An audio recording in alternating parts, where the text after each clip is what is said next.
An old man dies, a young podcast lives, a fair trade. I love you, Harmless Phosphorescence.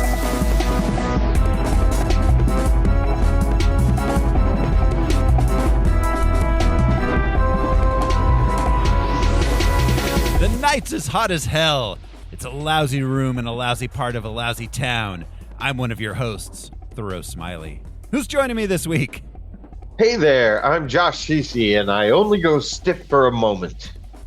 I'm Brian Lesh, and I'll be rolling credits and title cards throughout today's episode. And you can scream now if you want to. I'm Alaric Weber. This is Harmless Phosphorescence. It's the deep dive movie podcast where we pick a theme or a series, watch the movies, gather some research into the production and the source material, then we tell you all about it. This show is brought to you by our patrons like executive producers Michael Beckwith and Atticus Burkett. Would you like to be a patron too? It's easy. Go to patreon.com/harmlessentertainment. We've got a lot of bonus pods there, a lot of bonus shows. We did a bunch of Star Wars ones. We do another movie one every month. There's a bunch of music shows up there. This month, we're going to be doing Live and Let Die. That's right, you heard me. They did a twist on the normal saying, and then James Bond killed some people, and Paul McCartney sang about it. Live and Let Die this month. Just wait. It's a gummin', guys. So that is patreon.com/harmlessentertainment. $1 per month is all you need. Head on over there, check it out. But this week... Check it out. It's fresh. The stacks of wax on backs of flax. This week, though, on Harmless Phosphorescence, we are watching Sin City.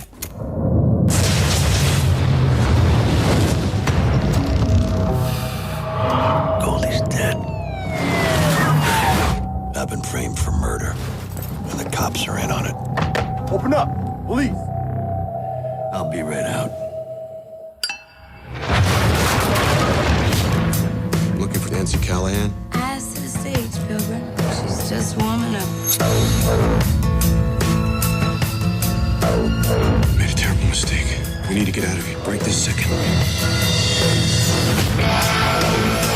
This clown's out of control. We followed him here to make sure he didn't hurt any of the girls. Us helpless little girls.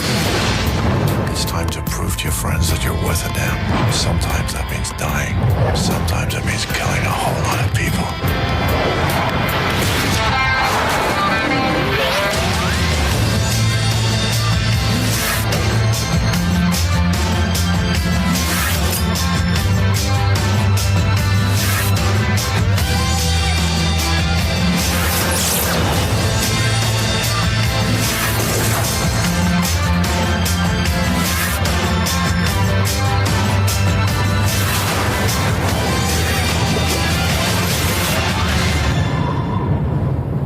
Walk down the right back alley in Sin City, and you can find anything.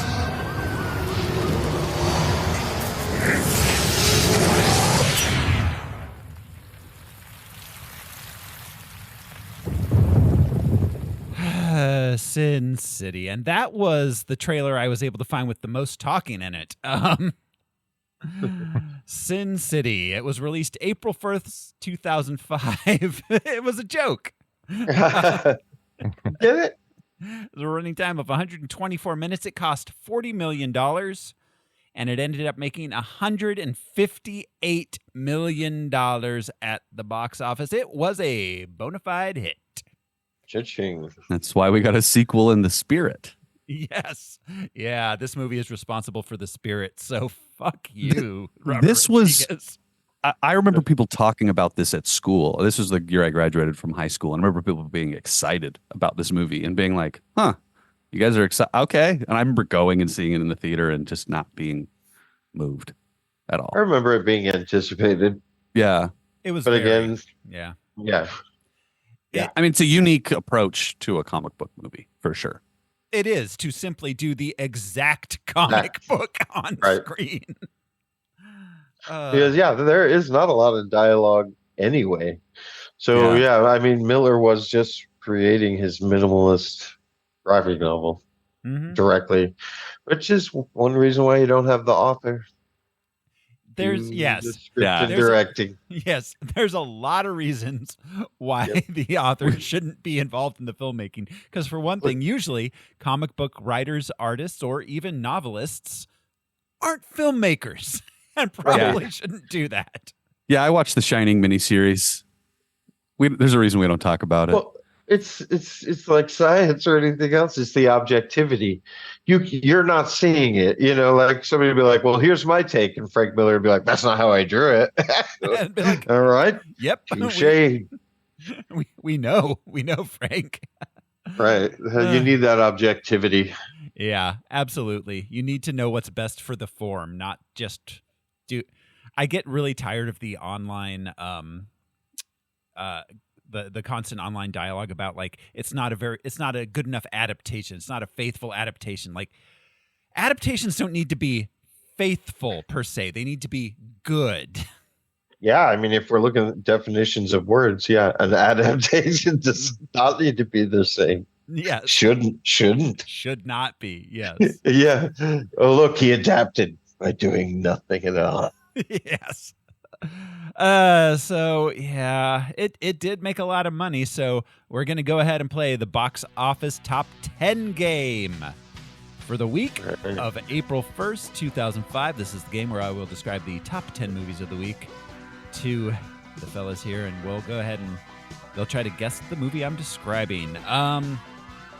So yeah, April 1st, 2005, the number 10 movie of the week,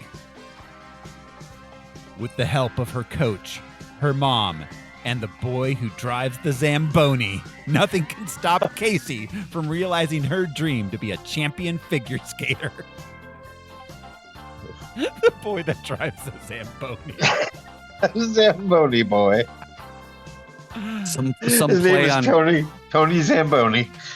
The Curse on Ice. I'm trying to think of ice. The Cutting Edge too. No, this actually stars Michelle kidding. Trachtenberg, Buffy the Vampire Slayer's Dawn.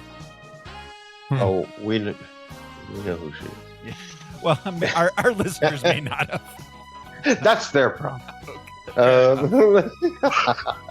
Let's see. It is. I mean, it is okay. It's a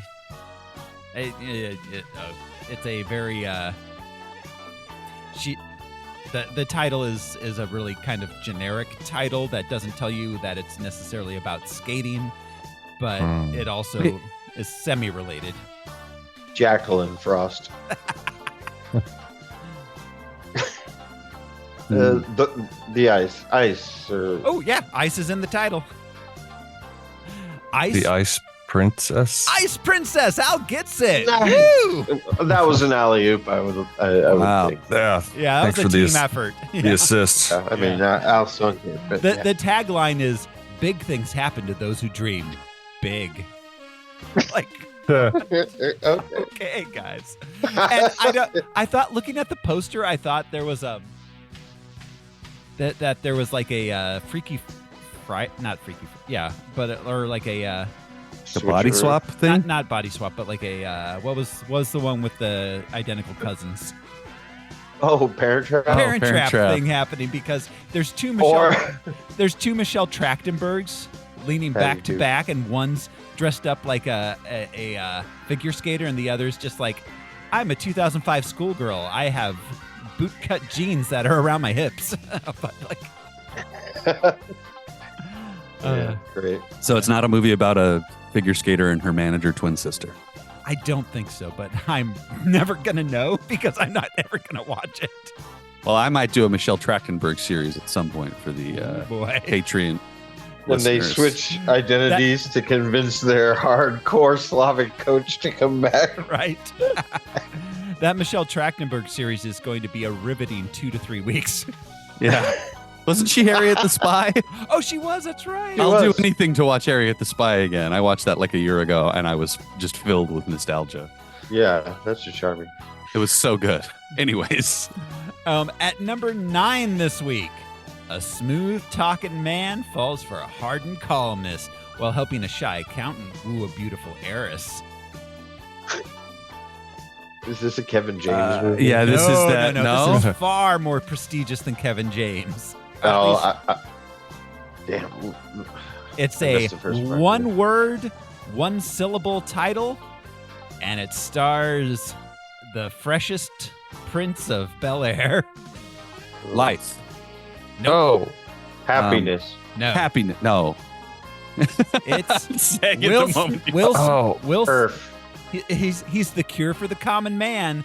Will Smith is Hitch. Oh, it's Hitch. Oh. Yeah, Isn't Kevin James in? Oh, he Yeah. might have been in there. Yeah. Yeah, that's who this he's is a trying to Kevin get James Hitch. movie. Okay, sure. Well, no, I know. But it's not a Kevin James I movie. It's wasn't a Will. arguing. It's a Will I'm Smith arguing for movie. Josh on this one. It's a Will Smith movie. in which Anything anything the taint of Kevin James gets on becomes a Kevin James movie. I need to cut this right here. And now I was not defending Kevin James. I was just trying to place a movie in my brain. Nor was I. It's like I would there's- never. I'm like, wait, was E.T. in that? No, it's about Henry Thomas. Yeah, but E.T. was there. At number 8 this week, when her husband unexpectedly disappears, a sharp-witted suburban wife and her daughters juggle their mom's romantic dilemmas and family dynamics. Who expectedly disappears? Right? Yeah. That's called just going somewhere. Yeah, Dad went to buy cigarettes and never returned. The movie. This stars Evan Rachel Wood, Kerry Russell, Alicia Witt, Joan Allen, and Kevin Costner. Oh. A river runs through it. Through them. I've never heard of this. On the poster, Kevin Costner looks like he's wearing like 5 pounds of mascara for some reason and has dyed blonde hair. It's bizarre. This is Remember when called. he had that goth persona? Yeah, he kind of looks like a drag Eminem, but from early 2000s. You mean the What? green one? Okay, what's this movie called? I want to look it up so I can see pictures of Kirk.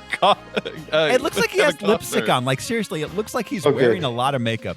But it's It's called, him and his daughters. Oh, it's called what? It's called The Upside of Anger. All right. Yeah. What? Violence? Huh? No, Is it well, violence? no, it says, Anger gets things done. well, wait, it says Sometimes. the upside of anger is the person you can become, according to the tagline. So that's nonsense then. Yes, absolute nonsense. He does have the weirdest bleached blonde thinning haircut I've ever seen. But Kevin also, Costner with. like the eyes and the lips, it looks like he's wearing makeup. He's got shadow on. Yeah. The eyes, the eyes of Kevin Costner. He's got it all. That certain razzmatazz. I don't know what. A certain je ne sais quoi. At number 7 this week. Okay, just the description of this. 6 months after a previous incident, new clues prove that there is a new evil lurking in the darkness. This is this is a horror sequel. horror sequel. It was really big, early to mid 2000s. It's not like a torture porn one necessarily. It's more. So it's not Saw 2. no, it's The Conjuring? not The Conjuring. I think it's a little early for The Conjuring, isn't it? Yeah. Yeah, I think It's so. an adaptation of a very popular Asian horror film. It's The Ring, right? The Ring 2. Oh, yeah. The Ring also. Yes. Yeah. A second Ring date never with the girl stops. from My TV. Ring-a-ding-ding. Starring Frank Sinatra and Sammy Davis Jr. Dean Martin as the girl. Frank as the well. I mean, Just Dean Martin is the funniest out of all of them, so it makes sense to have him climb out of the TV. Just Dean Martin with like a wig on is like, Shooba-dooba, Frankie boy.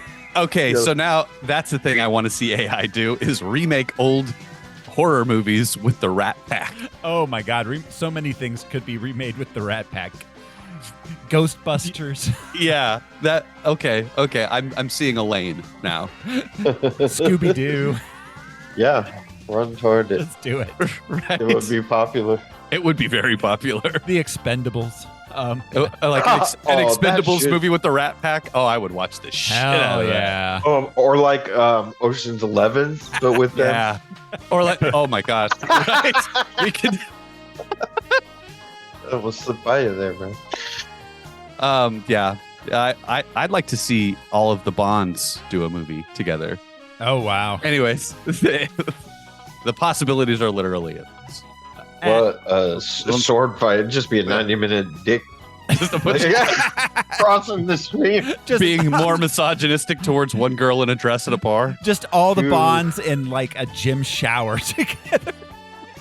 Yeah. That I was probably also exists on the picturing- internet I somewhere. was picturing a Fight Club type circle while like Sean Connery beats up Timothy Dalton in front of all of them. George Lazenby just off to the side by himself.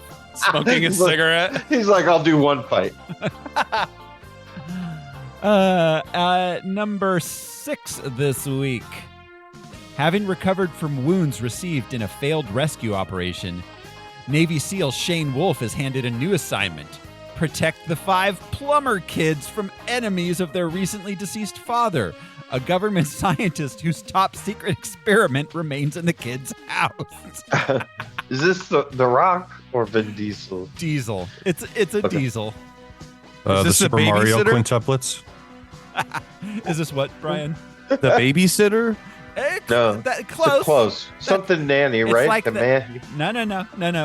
It is baby related, a baby related pun. Oh. Kinda. It's from the director of Bringing Down the House. It's a Walt Disney film. Yeah, I can picture it, even the Yeah, he's wearing a poster. bassinet, right? With a baby on it. He's got a baby No, in He's got like a front gun. and like And a a- toddler on the back of him, and he's carrying like a baby bag, and then like the teen kids are like, ugh. Yeah. It's All right. it's Vin Diesel is the pacifier. Oh yeah. Oh yeah. That is actually a very clever Yeah. for that movie. For a pun name. Yeah. There was Yeah. the genre of like tough guy has to deal with kids is hilarious and awful all at once. It's always, but it's time tested. Yeah. From the Bad News Bears 6-pack all the way, you know, Yeah. like it's funny to, yeah, I don't know. It does work. It's mean, odd. Jason Statham made a career out of that Yeah. for 20 years. Number 5 this week at the box office. Gracie Hart abandons the life of a field agent to become the public face of the FBI. Yet, when Cheryl Fraser and Stan Fields are kidnapped, she is determined to rescue them, along with her reluctant partner. Not Cheryl Fraser and Stan Fields. I know what they use proper names. This isn't miscongeniality. It is Miss Congeniality 2, Two. Armed and Fabulous. That's why we know their names. That makes sense. I mean, it doesn't make sense, but We do They not thought it know did. their name. We do not. I mean, I really enjoy the first one. I can't remember the Yeah. second as well, but no, I didn't know their names. I just love Sandra Bullock. I will watch anything with her in it. I can't say what is a household name around here because sometimes I call my wife by a different name. I sometimes call like my wife the cat's name. Like stuff just happens.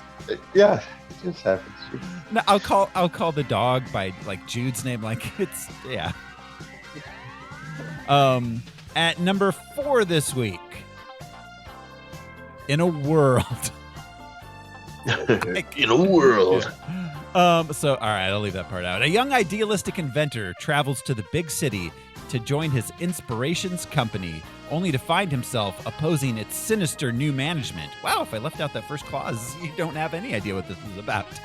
Is this the Prestige? Oh, God, no. Oh no, so far off. This All right, take it easy on old Brian. Wow. Like, that's the stupidest thing I've ever fucking heard. You dumb son of a bitch. Have you ever seen a movie? I'm going to go out on a limb here. Yeah. Cloudy with a Prestige, chance of Al. meatballs. No, Al. This stars Oh, good This guess. stars Ewan McGregor, Halle Okay. Berry, Greg Kinnear, Amanda Bynes, Drew Carey, Robin Williams, and Mel Brooks. What? It is animated, you said? It is animated, yes. An inventor? This is a movie Yeah. I saw. Oh, wait. I saw You this. saw? I saw this in the theater with Rain when he was. Oh, is it a 05. Despicable Me? No, it did not get a sequel. It's not a very well-regarded children's film, but it wasn't terrible. I didn't think it was terrible. It wasn't good though. 9.5 Shreks. Where Shrek and Donkey like explore their sexual bondage desires. Yeah, there's not a lot to do in this one. You get the top half of the Shrek or the bottom half? I want the top half, for that is where the face lives. This film has a one-word title from the creators of Ice Age, and the tagline is "Repair for Adventure." Oh. Robots? Robots! Yes, it is robots. Oh, Right. okay. Mel Brooks. Yeah, Yeah. I didn't know. I remember. He Robin plays like a Williams. wacky old scientist guy who has like 5 lines. That makes Sure. sense. At number 3 this week. Oh, okay. A determined hairstylist competes with her former boss after opening her own business in Atlanta. The beauty shop. Beauty Shop, yeah, starring Queen Latifah. Yeah, the barbershop Spin-off, kind of, yeah. spin-off. It's really funny. It's really, Yeah. really funny. I I've love all never those seen movies. Beauty Shop. I love Barbershop though. So. Yeah. Well, Queen Latifah's so funny. I love her. She could be the lead Yeah. in just about anything, and I would watch it. She's so funny. She's good stuff. It's crazy the number of like Gen Zs that have no idea she was a rapper. No clue. For real. Yeah. At number 2 this week, a young woman, Teresa, brings her boyfriend Simon home to meet her parents and surprise them with the news of their engagement. Another surprise, Simon is white. Love Simon? No, that's a TV show, I thought. This is Guess who? Guess who? Yeah, the terrible Ashton Kutcher. I mean, okay, it's not great. Ashton Kutcher and Bernie Mac in the race swapped remake of Guess Who's Coming to Dinner. Yeah. Brittany Murphy as well, I think, right? No, maybe that's something else. Moving on. And at number 1 this week, premiering at number 1, an exploration of the dark and miserable Basin City and 3 of its residents, all of whom are caught up in a violent corruption. You know, Thoreau, I didn't get the Basin City, Sin City connection until you read that connection Basin right now. City, Sin City, yeah. Thank all you. that's a basin. That's where all this Yeah. the runoff and Yeah, waste. exactly. So yeah, that is the box office top 10 for the week of April 1st, 2005. Not a banner week at the movies. No. Which brings us to the comic book and character background. Professor Al, enlighten us. All right, but I will admit that when it comes to comics research, I'm as expert as a palsy victim doing brain surgery with a pipe wrench. Yeah. You bastard. You stole my closing line. Finally. You yellow bastard. Okay, Sin City is a series of neo-noir comics by writer-artist Frank Miller. Miller was known previously for his work on Marvel's Daredevil from 81 to 83, and his DC miniseries The Dark Knight Returns in 86, and another hit a year later with Batman Year One, amongst other things. Those are sort of his big ones. Yeah. Dark Knight Returns. I mean, that's an undisputed masterpiece. I mean, everyone agrees on that. Yeah. Absolutely. The Dark Knight Returns changed comic books. Yes. Yeah. Graphic along novel. with It's like top 10 issues ever. yeah, along with Watchmen, I think came out the same year. Alan Moore's Watchmen. Yes, but you're right. But yeah, those two. they caused a sea change in comics. The first Sin City story originally appeared in Dark Horse Presents 5th Anniversary Special in April of 1991. This first story continued to be published in serialized form in Dark Horse Presents numbers 51 through 62 and became the first Sin City trade paperback in 93. It was titled just Sin City at the time. Then it was re-released in 1995 under the name Sin City: The Hard Goodbye. And that was Marv's story with Goldie. That was the first Sin City yarn. Other Sin City yarns continued to be published by Dark Horse as limited series, including A Dame to Kill For, The Big Fat Kill, That Yellow Bastard, and more. That Yellow Bastard, I believe, was the first Sin City to include color in the comic, in the inside. Because they had color on the cover, but of course that color being yellow to indicate the yellow bastard. Yeah. The comics take place in and around Basin City, a fictional town in the western United States. I really liked this description on Wikipedia. Whoever wrote this, I feel did a good job. Describing the city itself. It says the climate is hot and arid, although Sacred Oaks is characterized as being heavily wooded. Sacred Oaks was the suburb where the high and the rich and the powerful lived. Like Thousand Oaks, it was near the tar pit. A major river runs through the city, which has an extensive waterfront. Usually twice a year, a major downpour comes, and the city is prone to heavy snowfall in the winter. Desert lizards and palm trees are common, while tar pits, desert areas, mountain ranges, and flat farmland make up the landscape around the city. I don't feel like desert or dry came in to play. No, it seemed humid, like hot, wet, like raining a lot. yeah. Yeah, this was during one of the two major downpours, I guess. I mean, The rainy season. it feels like the noir combinations you get of New York, Chicago, and LA.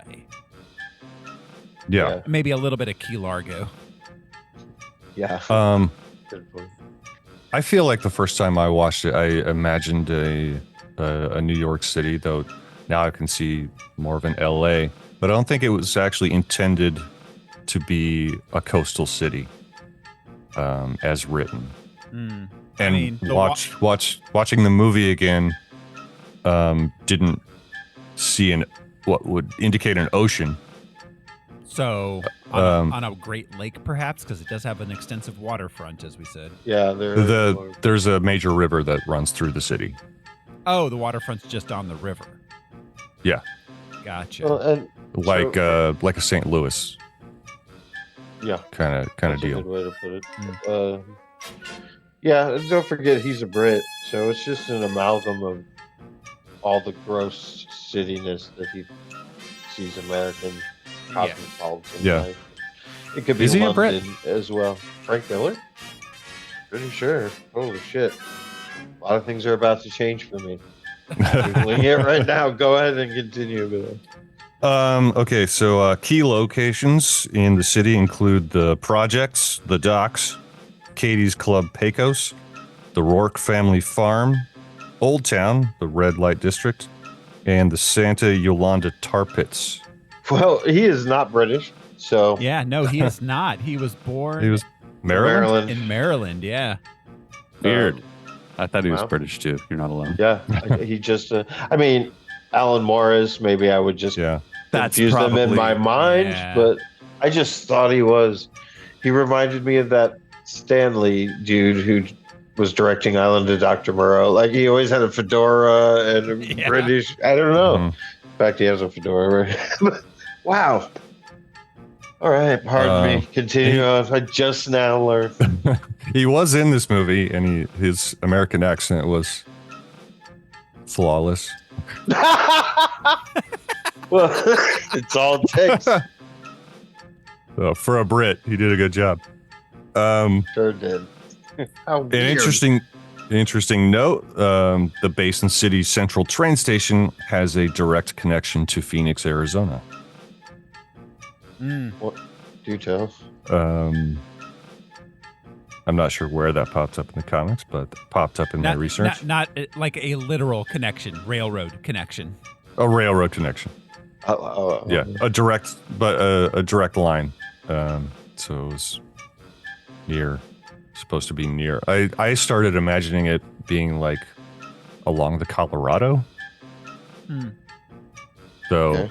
the Colorado River doesn't have a lot of cities with docks and The whatnot. Colorado, yeah. It's not the same as the Mississippi, I think. I suppose there's a what is that military town that's along the Colorado, up a little bit northern Arizona, not northern, but what is it? There's Parker and Saint something? St. John is up that way, yeah. I'm not sure, but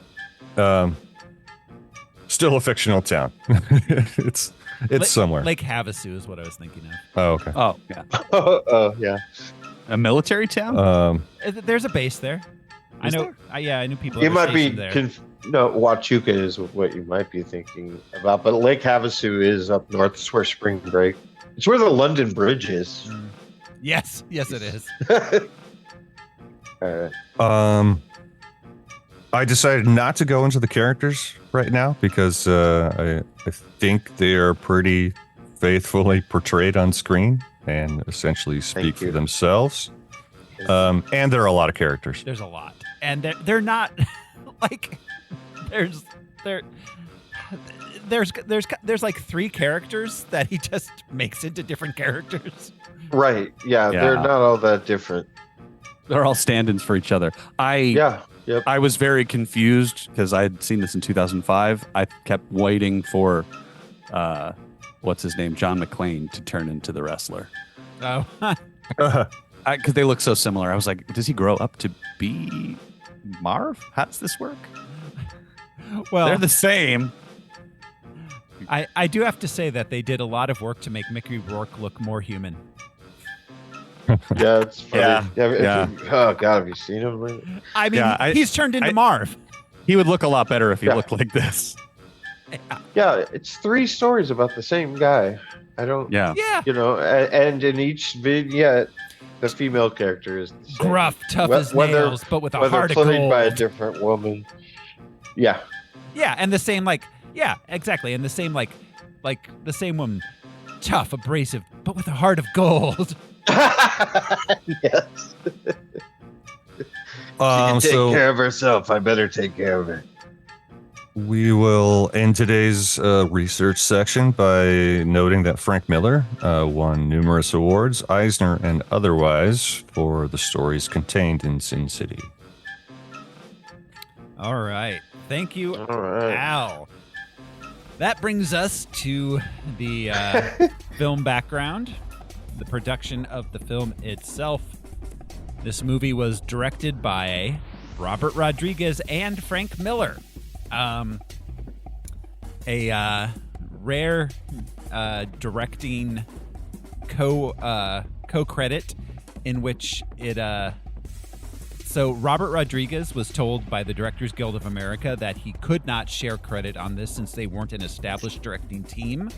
So he resigned from the Directors Guild of America in order to give Frank Miller a directing credit. All right. It was the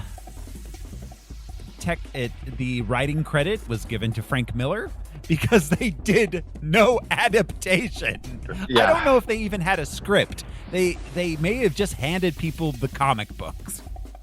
Or set it behind the like the way Brando or Orson Welles was directed. Here are the lines. Action. Say the line. Cut. All right. Here are the next line. Mm-hmm. I'm sure there wasn't. I think there was a shooting script, but that's about it. Yeah, exactly. They shot a number of scenes before they even cast the film, and then just digitally put the actors into the scenes where stand-ins had been used. Well, and this was sort of like where Robert Rodriguez was really like innovating some tech, right? With his Troublemaker Studios and exactly, yeah, right. And it is visually very interesting. Oh, yes, it accomplishes its goal in that respect several times throughout. Technologically, this is not that far from Clone Wars as far as the amount of green screen, standing in empty locations kind of thing. Mm-hmm. But the difference in the outcome, this has a style.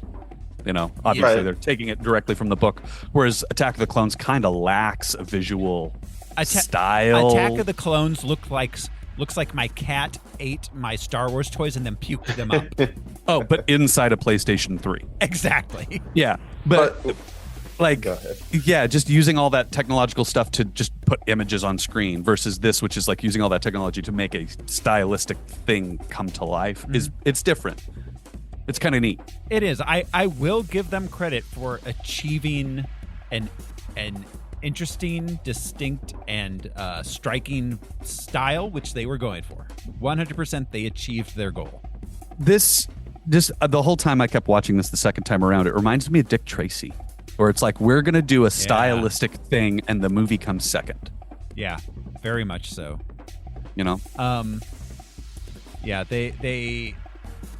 They actually toned down some of the violence and nudity from the comic. Robert Rodriguez also did the soundtrack. Of course he did. Yeah, of course he did. He's like, what's his face, playing the synthesizer in all of his movies too.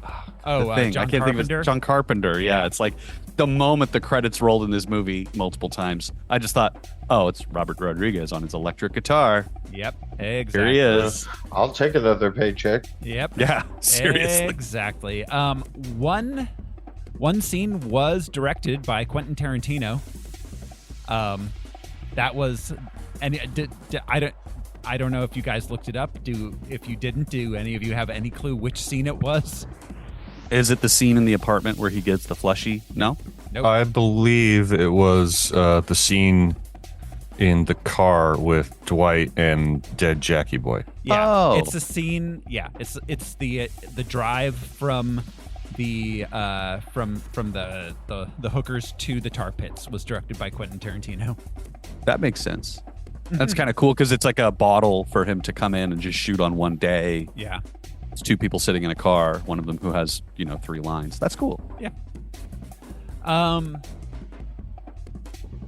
So But it's also that like Zemeckis, Spielberg, Dante Spielberg kind Exactly. of yeah. like, here, can I do that? Well, one? and this Can was I right do about that? the time they were doing Grindhouse. Yeah. Yeah, This is Yeah, like the test for Alamo, Grindhouse. Draft House, the Yeah. Boston Film Festival they put together. Yeah, exactly.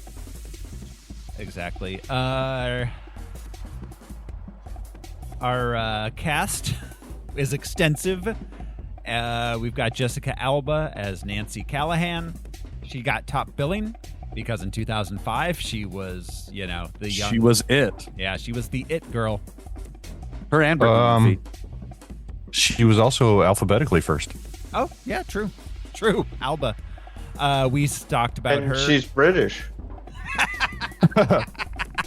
We Oh, talked, wait. we talked about her twice already in Fantastic Four movies. Devin Aoki as Miho. She's in the Too Fast, Too Furious. Oh, it's literally alphabetical top billing. Yeah. That makes sense. I was like, Well- how did she get so high? Well, no. This list is alphabetical. I'm not going in order of billing. Okay. Just Yeah, let's just roll through yeah. these. And the credit sequence was listed them alphabetically as well.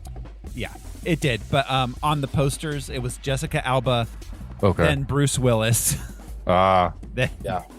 They didn't tell it with Mickey Rourke and Aoki. yeah. Yeah. Alexis Bledel. Alexis Bledel. Bledel But as Lorelai, right? Becky. Gilmore Girls. Rory. Well, Rory, sorry. Technically Lorelai. They were both named Lorelai, but yeah, Rory from not Golden Girls. Still doesn't make any sense. Gilmore Girls. Yeah, no, she was Lorelai Jr. So, but they called her Rory. I don't know. Powers Booth as Senator Ethan Rourke. We talked about him in the Avengers. Yeah. He's he's the bad on guy. shoot. Yeah. Malik? He's on. Yeah. I think. Yeah. No, I think he was on that council, right? Oh, but I think his name is Malik. I think he's Gideon Malik. Yeah. Okay. Yeah, he also, I'm sure Al is about to tell us, voices Gorilla Grodd in Justice League and Justice League Unlimited. Rosario Dawson as Gale. I think we most recently talked about her in Josie and the Pussycats. Yeah, I forgot Oh, she's really? in Josie and the Pussycats. I mean, she's Ahsoka. She's the night nurse. Yeah, Daredevil. Yeah. yeah, and yeah, and Magal Ahsoka. Benicio del Toro as Jackie Boy. Hey, Iron Jackie Jack Boy. Rafferty. Those prosthetics. And the Beaver Brown Band. Did we talk about him in anything outside of episode 8? Yeah, Star Wars, I think, is the only. Oh, wait, he was in Guardians of the Galaxy. He's the collector. Yes, he Oh was. yeah, he is. That's Yes. right. But I feel like we did on something else too on a monthly. Yeah. I don't know. On our monthly. Probably. At some point we may have. Well, he's incredible, and he was from the moment he hit the scene. Yeah, absolutely. He's Benicio del Toro. Yeah. And Benicio del Toro's the hell out of this movie, too. This is a very cool Benicio del Toro performance. Yes, it is. Absolutely. This reminds me a lot of Fear and Loathing. He just mumbles the hell out of this movie in a good way. Yeah, absolutely. Michael Clark Duncan as Manute He surprised the hell out of me seeing him pop up. with his yellow eye for, yeah. We talked about him most recently in Green Lantern, although he was also Kingpin in the Daredevil movie. Yep. Rick Gomez as Douglas Clump. That's the non Nick Offerman one of the pair. Clump and Schlub, right? Yeah, Clump and Schlub. Josh Hartnett as the salesman at the beginning and the end of the film. Rutger Hauer as Cardinal Rourke. We talked about. Oh, what did we? Wait, we've done a Rutger Hauer movie, haven't we? Oh, yeah, we did. What's that one? Split Second. Split second, yeah. And we did. Did we do Blade Runner, the first one? No, we have not done Blade Runner. Oh, I thought that was in that week But with I Galaxy also Quest. feel like there was another. Batman Begins. He was in Batman Begins. Yes, that's right. Oh, he was. yeah. Yeah. Let's see. Nikki Kratt is Stuka. Jamie King as Goldie and Wendy. Jamie King. Was she the one that married Charlie Sheen? No. No. That was Denise Richards. That's right. The other like blonde. Lady. I don't know who this. Yeah, Andrea didn't recognize. I don't know. Jamie King. She was in The Spirit. Oh yeah, she was. Jamie King As Lorelai. Oh, it's the gal that looks like what's her face, like Barbie. Yeah, she Right? does. She looks like Barbie and she looks like Denise Richards. Yeah. She was in. Let's see. Oh, she was a. I guess she was a model first. Good for her. Yeah. She voices Aura Singh in the Clone Wars. Anyways. Wasn't she in Joe Dirt? I think she was the love interest in Joe maybe, Dirt. yeah. That's how I recognize her, sadly. Yeah. Michael Madsen was Detective Bob. If you wanted a character to betray another character, hire Michael Madsen. He's perfect for it. If you want him to betray him very half-heartedly and apathetically. Yeah, no, Yeah. this might have been the worst performance I've ever seen Michael Madsen give. Yeah, like he I agree. wandered on set and was like, "Hey, don't go in there. I don't think you should do it." They're like, you keep I trying to haven't act. seen- Can you just read your lines for us? I had the same Emote thought. less, Michael. Emote less. So he actually got the part at the wrap-up party for Kill Bill.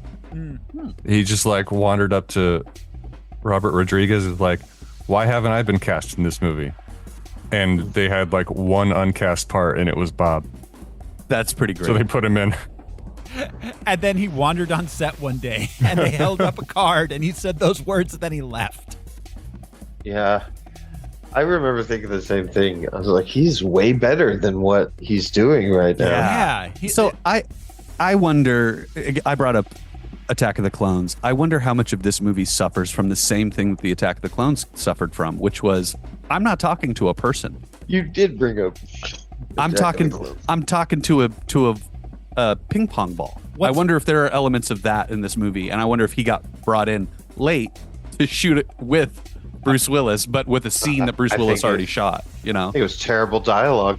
That Well, and that there too. was It no was way also to deliver terrible well. dialogue, but Yeah. also he was probably shooting it alone in a green room. that's because that's what it feels like.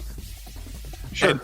But whole it movie might does, not just. but- Yeah, the whole movie feels What, like that. so what's interesting? I watched a few press tour interviews from the time, and Jessica Alba was asked about shooting on green screen. She's like, "Oh no, it's actually great because then you get to just concentrate on your performance and you don't get distracted by things around you." Oh wow, she's making lemonade, man. Yeah, She's- she is. Yeah. I think, yeah, I mean, on a certain level, I agree with her. If your job is to convince people and to play pretend, you should be able to play pretend anyway. You Yeah. should be able to, but also It's like if you put, like I'm a sub captain, so they rebuilt a sub, and now Yeah. I'm in a sub, and it's accurate and everything. Instead of you're in a room, okay, now you're in a sub. Maybe I've taught improv for too many years, but it's way more impressive. But those are like foundational acting skills. yeah. Right. Like pretend you're in this place. That's what I just Yeah, it's just crazy to have that be a complaint. Yeah. Like, it's. Well, can't. I mean, they made Ian McKellen cry about green screens. So, yeah. at Well, some but point. but again, that's because he wasn't shooting with another person. That's true. That was his big thing. He was like, I just want another person to act with. That's true. I'm so lonely. Clark Middleton played Schutz, not Schultz. Schutz. Brittany Murphy as Shelley. Tragic figure, Yeah. Brittany Murphy. Nick Offerman as Schlub, which was crazy. Clive Owen as Dwight. Mickey Rourke as Marv. And Elijah Wood as Kevin. Yes. Is that the Kevin from Kevin's my Cabin in the go-to Woods? joke name. Is that the Kevin from Cabin in the Woods? Maybe What? Maybe. in Cabin. Have I you don't seen know. Cabin in the Woods? I've seen it, but On the big board, one of the monsters is just Kevin. Yeah. oh, interesting. Yeah. Beware of Kevin. Yeah. He is otherworldly. He is. Marley Shelton as the customer. That's the one that got killed by Josh Hartnett at the beginning. Nick Stahl as Ethan Rourke Jr. And the Yellow Bastard. The Yellow Bastard, yeah. Nick Stahl, who was... What is he from? He was John Connor in Terminator 3. Oh, that's He was where I in that recognize movie him from. Bully with Brad Riff. Yeah. That did pretty well. It was an independent that broke through. Yeah. But, yeah, he was like the it dude for a minute. Yeah. That Franco Chalamet kind of like, ooh, he's a hot young actor. Yeah, and then it doesn't really go anywhere, and he becomes a character actor. Yeah. Yeah. Nothing interesting about that guy. Yeah, we mentioned Elijah Wood. Tommy Flanagan is Brian. And Lisa Marie Newmeyer is Tammy. That's about it. I mean, this film's kind of self-explanatory. It is. It really is. Yeah, it has 76% on Rotten Tomatoes. Roger Ebert gave it 4 stars and called it brilliant. That makes sense. That tracks for him. Yeah. And I have a few letterboxed reviews. Letterboxd user Matt Lynch writes,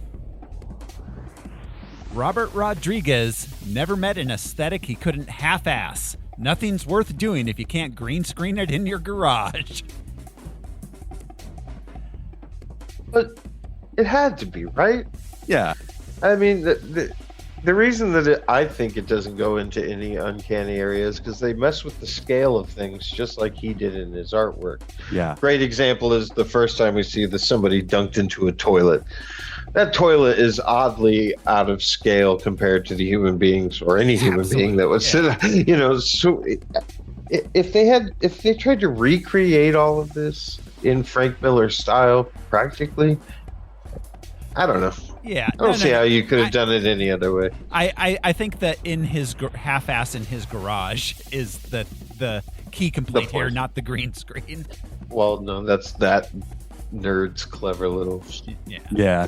I think getting the lighting right, you had to use green screen. It would have been so impossible to frame off bleeding light into the background. Yeah, I think there's so much forced perspective in his artwork. Yeah, absolutely. Letterbox user Aleph Bullnull just provides the Wikipedia link to castration anxiety. Oh. Excuse me. That's a diagnosable anxiety? I think we should all sort of have that one. Yeah. That's a fear I live with. I'm comfortable saying it's always been in the back of my mind. I think any human with testicles probably does. Yeah, exactly. Yeah, I get a little chill anytime I hear a choir in falsetto. Yeah. Yeah. It's triggering, I'll admit. Yeah. Letterbox user Ty writes, the Spy Kids trilogy and the Adventures of Shark Boy and Lava Girl remain the best Rodriguez movies. Don't get it twisted. All right.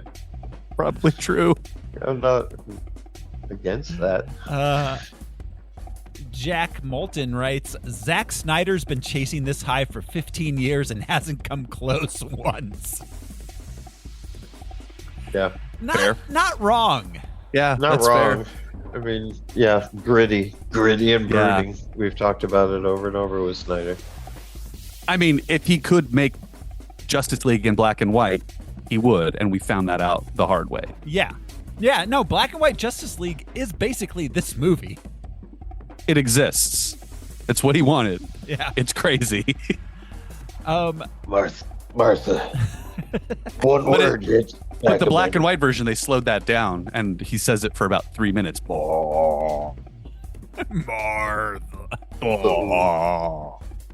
Every time I hear the name Martha, I think about this PBS Kids cartoon that was really big when Jude was a toddler about a talking dog that can spell. Not only can he talk, he can spell. Because her name's Martha. Oh, Martha. Yeah. The spelling dog. Yeah. Please do. And our final letterbox review. It's Text YT writes, I want to bring the swastika back. I think it's a cool design. Frank Miller, probably. 5 stars. Yeah. Yeah. That's some like edgelord bullshit. Yeah. Well, it's from the comic. I'm pretty sure that she uses swastika throwing stars, but like he could have Powerful chosen iconography. to use regular ninja throwing stars also. Yes. Or Frank, a variation. Frank Miller said, I'm going to draw this as a swastika. Like, Yeah. And then he was like, we should put it in the movie too. It'd be great. The It- Nazis, honestly, the it doesn't Nazis bother me. really ruined that symbol for a lot of did. people. Yeah. This is one of the few times in a movie where it just doesn't bother me at all. It does. I'm not like, ugh, It weird. doesn't bother me any Yeah. more than anything else. Yeah. Yeah. Like this. I will this, agree. I will it's- agree. It's literally a weapon. I'm going to be It clear. doesn't bother me. If it was on somebody's arm, I'd be like, this is creepy. No, it doesn't bother me because this is a movie wherein Bruce Willis pulls off another man's genitals by hand and they're yellow and they splatter yellow everywhere. Well, and then 20 minutes later, he's saving the sexual assault victim again and kissing her on the mouth. So, Yes. yeah, this movie shocks the hell out of me so many times with its choices. Yeah. Ooh, yeah, we'll get into that. Yeah, it just doesn't age well. Yeah, not. noir tropes are rough. Yeah, they are. So that's it. Guys, you ready to jump into the movie? Yeah. Angina's tough. Let me jump off of this building in slow motion while my girlfriend yells at me. And I just ignore what she said because Yeah. Dame's right. Because Dave's. I love that comes back. That's a very satisfying moment in this movie. Anyways, So here we go. This is Sin City. We open with a voiceover from the salesman. He walks onto a penthouse balcony. There's a woman looking out over Basin City. He offers her a cigarette, says she looks like someone who's tired of running. He says he'll save her. They kiss. He shoots her. She dies in his arms. In voiceover, he says he'll never know what she was running from, but he'll cash her check in the morning. Her check? I saw a different version where this was the middle of the movie for some reason. God damn it, Brian, you watched the extended version. Was it 2.5 hours? It was so long. We told you not to do that. We said in the chat, we said was don't so watch the late. extended version. It was so late. I'll tell you guys what I saw. No. God no, damn no. it. I warned you. Why Oh, was it no. Why was it in the middle though? Well, we don't know. It not made gonna so know. little. I was so confused. Didn't make any more sense in the beginning. Right? Well, at least in the beginning, Does- you forget about it. In the middle, I'm like, well, what is happening? When does that come into play? You watched an extra half never hour does. of this movie that you didn't have Oh, to. and I subjected my poor girlfriend to it too. Anyways, I'm an idiot. That's hilarious. Well, Josh and I both talked about it in the chat. He was like, "Oh, it's on Amazon. Just you have to search for the Frank Miller." Al brought it. Yeah, I think Al gave the exact title. So I remember reading those I- texts. I gave the exact title of which one to watch and which one not to watch. it's hilarious. I may or may not have just reverted to watching movies through illicit means. So Well, sure, okay. I'll take what I get from the Google.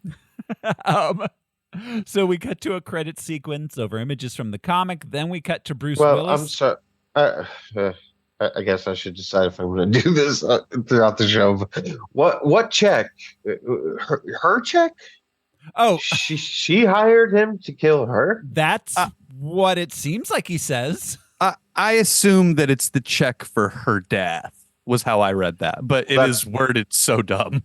Well, that's what I also Well, assumed. I can only go based on how it was worded. Yeah. Yeah, He says that's what literally, I will cash her check Her check in the morning. tomorrow. It Yeah, could be a and I- different her.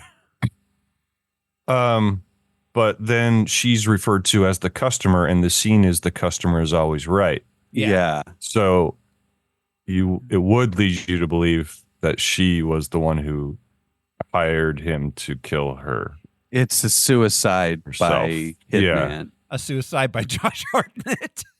Hey, if I Yeah. wanted somebody Somebody handsome to do it. Josh Hartnett is up there. She's standing on top of an open air, It'd roof. be real easy. 30 feet or 30 stories or she could have something. saved herself $10,000 by just jumping. I mean, you can't take the money with you. Yeah. All right. Well, thanks. That's dumb as fuck. Yeah, absolutely. I just wanted to make sure that I heard the same. Okay, but would it be less dumb if it were in the middle of the movie, Josh? No, it didn't help anything in the beginning either. No. There was You no could put reason. We didn't need the It bookends. could be an adjacent film. It's still. It does actually make more sense in the beginning, at least, because Josh Hartnett bookends the film this way. So, did you guys have credits rolling throughout every single? No. So I had credits at the end of every single sequence, and there's about 4.5 minutes of credits for each one of them. So I think that might have been our extra 30 minutes for the director's cut, was just giving these people credit for their contributions to each individual vignette. So there might not have been that much extra content in this movie. In the middle, there was an in memoriam. Yes. For their contributions. And they reunited the cast of Cheers halfway through. That's strange. Actually, the version that I didn't watch that said it was uncut was only 4 minutes longer. It was 2 hours 8 instead of 2 hours 4. The one I saw was 2 hours 2:34, I think. Yeah, that's what I had. There are 3 versions. Okay. Bob Rodriguez, thanks. Anyways, so Bruce Willis is driving and narrating. It's his last day on the job.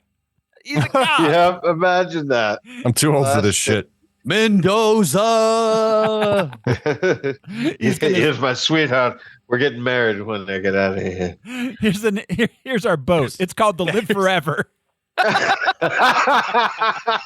never gonna die. Yeah. The boat.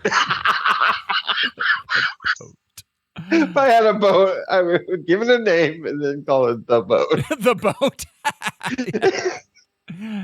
He has a heart condition. He arrives at the crime scene.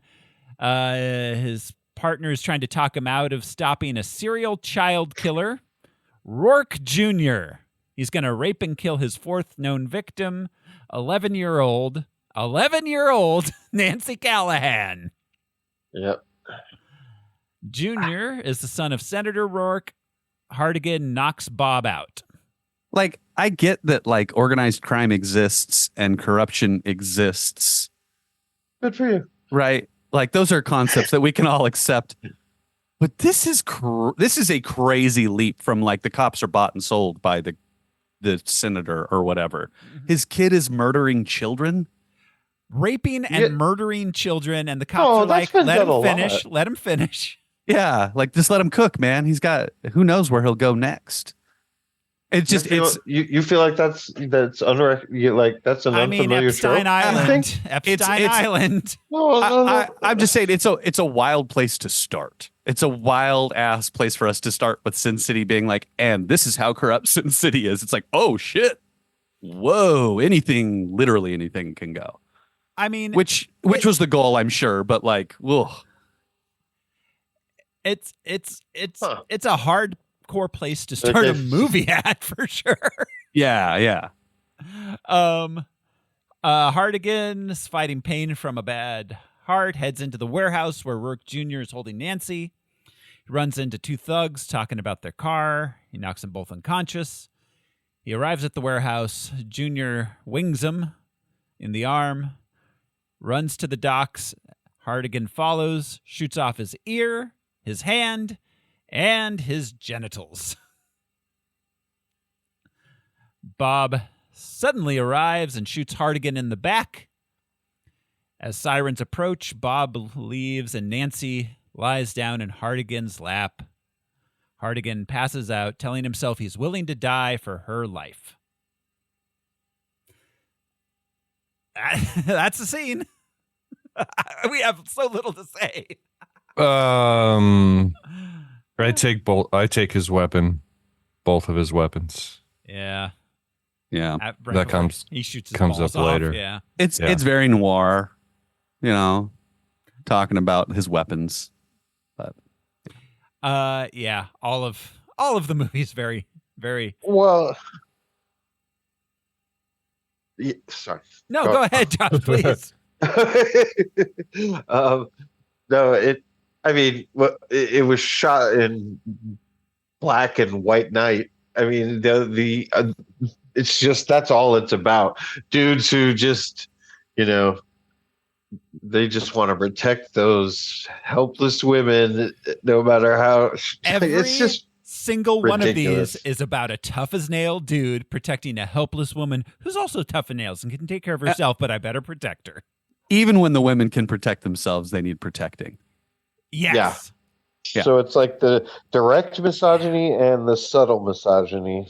Yeah. Simultaneously. Simultaneously. And it's one thing to do this in a Watchmen style, like satire on the genre. These guys think of themselves as so important, but they're flawed. I could buy that. I could buy the shit out of that. Yeah. So, that's Bruce Willis's first part. Then we cut to Marv narrating. He's a tough as nails guy with the heart of gold. Oh my God. They're not vignettes in that version. In my version, I get the whole Bruce Willis movie beginning to end. They cut it into two. What? Yeah. They cut it into two in ours, but you get it all at once? It's all, and I get a whisper of 7 years later. No, And then it's time cut. With the time cut. Weird version you saw. The time cut comes at the end, of this one. That's why I was so confused. I was like, how does he become Mickey Rourke? How does this happen? So did it start with the Marv storyline, or started with the Hardigan? It started with the Hardigan, but it went all the way through to the bar. End. All the way through to the end where he beats him to death. Yeah. Right. Wow. These are intercut. Bizarre. So these are essentially vignetted. But the Bruce Willis one gets cut in half, and we get the time jump at the end of the movie. Yeah. And there's also little scenes like during Marv's, we get a shot of Nancy and a shot of Brittany Murphy and Clive Owen. All of that exists in the standalone versions too. Okay. Yeah. So we get Marv narrating. He's having a one-night stand with a woman named Goldie. Marv awakens to find she's been killed while he was asleep. We get a single shot of Elijah Wooding all over the place. Kevin. He's like, Marv, I need you to take this ring. And on it, buy us some PlayStation. Yeah. Marv flees, realizing it's a frame job. The police arrive. He vows to avenge Goldie's death. Jumps down. He flees the same way that Captain America flees in The Winter Soldier, or in Civil War, which is I'll just go through the cops. It's fine. Yeah, Just go straight right through. there. I will say I really liked the action sequences of Marv. I think that they really did a good job of him punching stuff and throwing people and shooting people and having them fly off in weird directions. There are a lot of like gun action sequences that are over the top, but some of them I'm like, it's so cool to see somebody get blown across a room by a handgun. Yeah, comic accurate. The action stuff was interesting and in some instances kind of cool. Yeah. Sometimes it really worked well. So yeah, he goes through the cops. He lands feet first through the windshield of a cop car and then throws the cops out and drives away. It's great. It's great. From like the third floor. Lands in the cop car. And it's so funny. Well, actually, he landed in the trash. Yes. And then jumped out and propelled himself from the street level through the cup on a horizontal window, plane. on a horizontal plane.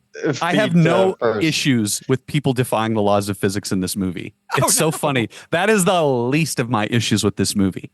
No, and the way the cars drive is very cartoony and it's very Dick Tracy. The fishtailing everywhere. Yeah. Everyone fishtails everywhere, and the cars are all from the 50s.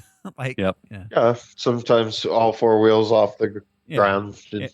Exactly. He recreated his comic book as we've said before. It was just directly. Direct. Yeah, absolutely. So yeah, he drives the car into, I guess, the river, so they'll think he's dead. He swims into the sewers, comes back up, goes to his parole officer. I like to think that that's just how he gets done with a car. Like Yeah. when he steals a car, he's just like, woo, into the river. Like, fuck parking. I can never find anywhere to park. I'll just put it in the river. It's like those little electric scooters that you find in like every canal. Yeah. Yeah, but Carla Gugino looking. I love her. Yeah. Yeah, she's the so parole good. officer. Yes. Yeah. Yeah. The lesbian parole officer, which they make a very big point of. She advises him to give up because Marv may have imagined it all due to his condition. Which he's just punchy, right? You know, he's just taking too many blows to the head. Yeah. I think that's the condition. She gives him his pills, which he literally just throws them at his face, and whatever goes in. Every single time. I laughed so hard. Every time he's like, I got to take my pills. And like throws them in his face because he's wearing so much prosthetic shit he doesn't know where his mouth is. But it's another panel from the comic because it was another situation where the pills were red. So that black, white, and red. So I even remember where Craig Miller drew the pills sort of spilling everywhere. Well, and for the color effect. But yeah, it is hilarious. Well, and what was hilarious too was like, so I've seen the comic panels many times. The tiny bandages all over Marv. Yes. Yeah. So many. Yeah. It looked fine in a comic, but as he moved around, I was like, why did you use so many tiny bandages, Marv? You could see underneath them from time to time, and they just looked really like they weren't covering a wound at all. He so looks like clean. Nelly. Yeah. You know, that There's bandage no on his dust face. or dirt rubbed up. Nelly with the bandage. I will say this. I love watching Mickey Rourke acting with small objects. Like, he's incredible. It's like, Mickey, we want you to walk into a room, and he's like, yeah, I'm gonna swing my arms all crazy. But it's like, Mickey, pick up this pencil, and he's like, fucking pencil, man, what the shit? Like, he can't handle something with both fingers, or like all 10 fingers on his hands. I think even the hands are prosthetic. He's like watching a T-Rex vacuum or something. Like, what the hell is happening? I do have to give it to Robert Rodriguez. Mickey Rourke was the perfect casting for Marv. I don't think of him looking like Mickey Rourke. I think of him looking like this character. And when I see Mickey Rourke's face, I go, whoa, what happened to him? He looked all cool at that one point in time. He's frozen in this movie in my mind, which is probably for the best. I mean, he looks better in this movie than he does currently. So yeah, and better than he did in Iron Man 2 and in The Wrestler. Yeah. You know, like it was pretty quick. I think he got the bug for plastic surgery pretty quick around this time. Yeah. Marv goes to a bar where Clive Owen starts narrating briefly. And he gets taken out back because it's part of the Clive Owen story, and they edited it in to this part of the movie. Yeah, because he's talking about Marv. It's so crazy. Mm-hmm. It makes way more sense in the Clive Owen story. Was it in the Clive Owen part in yours? Yes. It's not part of this part of the movie. Clive Owen. It's crazy. That's part of this movie. This is when that happens. Yeah. So he gets taken out back by some hitmen. He gets to drop on them, tortures them, and interrogates them. I love his morality. He's like, the best thing about hitmen is you can kill them and you don't feel anything about it. That's such a badass thing to say in a noir setting. Oh, in a noir setting. Sure. Oh yeah, his code of ethics is. Yeah, he's like, you don't hit girls, but I love killing hitmen. Like it's very. You don't satisfying. hit girls unless you don't want the girl to see what you're doing. I guess in that case, if you can protect her delicate sensibilities, then you can knock her out by giving her extreme head trauma. Yeah, give her a concussion. She'll be fine in the morning. Just go take a nap. I wouldn't want the little lady to have to see that. And like all the men talk like pimps. You know what I mean? They think like, I love her. And She's I just mine. think of all the times in movies where you've got like a dominant, badass, machismo male character and the weak, effeminate character who is seeking revenge. And he's like, no, you can't see this. And she goes, dude, this is the end of my story. I need to see this. How much more satisfying that is than him smacking a dame on the face, carrying her to the car, and then killing the guy. If she had gotten catharsis, I think this would have ended so much better. Her being like disgusted, but also pleased with the outcome she would have been a character instead of an object. Yeah, but then it wouldn't have been written by Frank Miller. Yeah. Right. Yeah. Yeah. So Marv, works his way up to a corrupt priest who reveals that the Rourke family was behind the murder. Marv kills the priest. I've eaten things you people never imagine. 6 prostitutes with my friend Kevin. Kevin. The priest tells him that there's a farm upstate where there's some where good dogs go. Doings. Yeah. We're a farm upstate. It's not a glue factory, I swear. Yeah. So as Marv leaves, he gets attacked by a woman in a car who looks like Goldie. He dismisses that as a hallucination. Any of you guys watched Yellow Jackets? Not yet, no. I Yeah, heard it's I good have. though. I liked it. I kept thinking about the cannibalism. That as I watched this. There's a lot of cannibalism in the air lately. I don't know. It made me think of For All Mankind. There's a theory that somebody got cannibalized on Mars, but we won't get into that. We can talk about that later. So Marv goes to the Rourke family farm. He fights a dog, and then He fights a dog. He fights a dog. He fights the dog, you guys. He fights a dog. He doesn't just like subdue the dog. He like fisticuffs fights the dog. But he does. Yeah. It's great. It's honestly, normally when animals are hurt in a movie, I'm like, oh, this is weird. But he fights this dog. And he makes a point of saying, like, I would never shoot you. Yeah. The dog like a is dame. equal as a woman. Yes, exactly. Same kind of thing. Dogs and women, same level. Same like, thing. I don't want you to see this. I don't want you to see this. Yeah. Boy. So then Kevin gets the drop on him. Who does? I love Kevin. Kevin is the best character in this movie. Again, spot on casting. Putting Elijah Wood as Kevin is incredible. He is so creepy at every moment in this movie. And before that, did you ever feel like you could be creeped out or intimidated by Kevin? No. Anybody named Kevin, I was like, nah.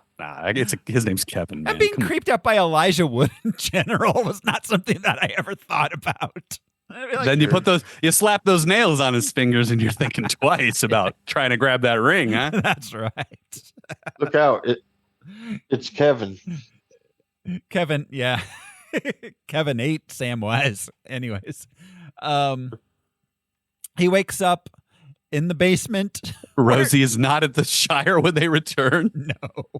Oh, God. Yeah. Marv wakes up in the basement. There's a bunch of prostitutes' heads stuffed and mounted on the wall.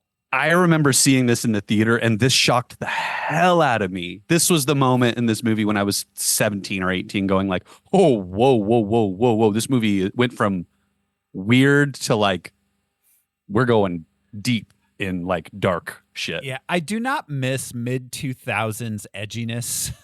Yeah. Eli Roth, torture porn, it was gross. Mid-2000s edginess. It just hasn't aged well. It's crazy because like I said, when I watched this in theaters, I remember this being the moment that shocked me. But watching it now as a grown ass man, the moment this movie starts, I'm like, ooh, throughout. Yeah, it's just icky. Yeah, just gross. So Lucille, his parole officers, there's two. She's been captured after looking into his story. She tells Marv that Kevin's a cannibal.